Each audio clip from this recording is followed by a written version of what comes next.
Bonjour à toutes, bonjour à tous, bienvenue à ce Flash Info. Mais avant de vous servir, voici pour vous la bonne compagnie pour vos différents voyages. Depuis toujours, les hommes ne cessent d'explorer, découvrir, faire des rencontres, se déplacer pour diverses raisons.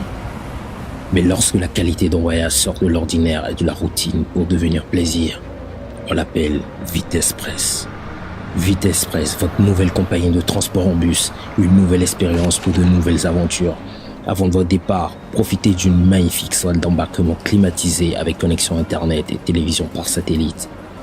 Une fois à bord des bus Vitesse Press, laissez-vous bercer par le siège confortable et inclinable, leur grande vitre panoramique. Aussi, bénéficiez du Wi-Fi gratuit à bord, de prises électriques 220 volts pour recharger vos appareils électroniques. Et comme ne faisons pas les choses à moitié, une hôtesse est à votre disposition de jour comme de nuit pour votre bien-être. Innovation, confort, sécurité. Vitesse Press, une nouvelle expérience voyage en bus de Cotonou vers l'intérieur du Bénin.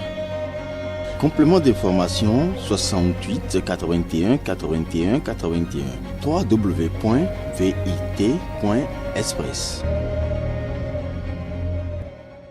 À nouveau, bonjour.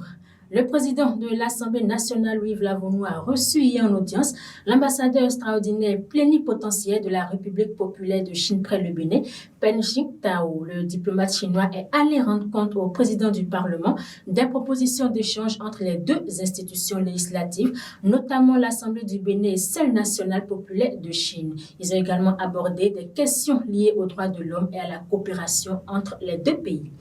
Pendant ce temps, la Commission électorale nationale autonome Sénat a tenu une rencontre avec les partis politiques à Cotonou. Au menu des échanges, il a été question de la gestion du processus électoral dans le cadre des élections législatives du 8 janvier prochain. À travers plusieurs communications, les représentants des formations politiques ont été informés sur le chronogramme des élections, le processus des déclarations de candidature et les rôles et responsabilités des partis politiques dans le processus électoral. Le document portant projet du calendrier électoral sera rendu public le 10 octobre prochain après validation. La République démocratique du Congo accueille depuis hier la pré-COP à Kinshasa. Environ 80 ministres de l'environnement du monde entier se sont retrouvés dans la capitale congolaise à un mois de la COP27 de Sharm el-Sheikh en Égypte pour préparer les négociations climatiques. Cette réunion préparatoire permettra de faire le point sur les avancées possibles et les blocages à craindre lors de la COP27 du 6 au 18 novembre prochain. Les participants vont discuter pendant les 2 jours autour des thèmes habituels des négociations sur le climat, adaptation, atténuation, finances, pertes et préjudices. À noter que les travaux prennent fin demain mercredi. Pour finir les phases zonales du championnat national panafricain,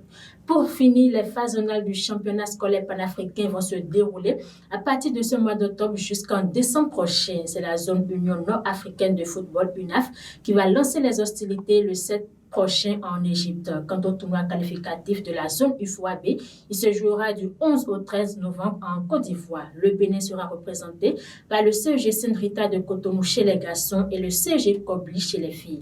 Il faut préciser que la phase continentale qui tient lieu de la phase finale du championnat scolaire panafricain aura lieu du 7 au 9 avril 2023. Fin de ce rendez-vous informatif. Merci pour l'attention. Bonne journée de travail à chacun et à tous.